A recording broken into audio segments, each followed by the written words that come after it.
Coming out of the world of tech is Dr. Villy Abraham of the Technology Marketing Department at Superior Academic College. Hi, Villy. How are you doing? Hi, Marvin. So we're going to start a bit local here in Tel Aviv, autonomous vehicle project. Tell us about this initiative.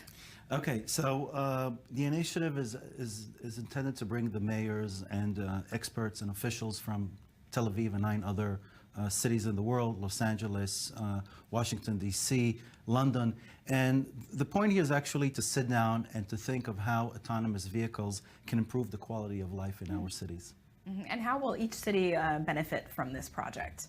Well, there are a few things. So first of all, it will definitely increase mobility. I mean, it's really difficult to move from one place to another if there are traffic congestions like we have in Tel Aviv. It will make cities safer because the cars will be able to keep a certain distance away from each other, so you'll be reducing significantly the number of car accidents, reduce pollution.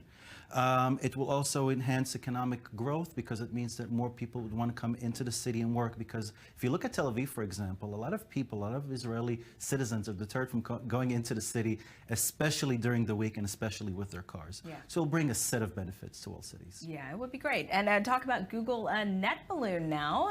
How does it work? Okay, so we're talking about a balloon in the size of a tennis court, which floats in the stratosphere at around 11 miles high.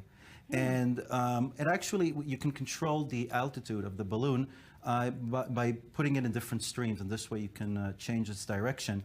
And by using machine learning algorithms, Google expects, or actually hopes, to be able to predict weather much better than it can now. And this way you can keep the balloons up in the air for much longer. Right now, the average is about 190 days, which is not enough. And talking about something else that's in the air, Uber is introducing a flying engineer. It's hiring a flying engineer from NASA.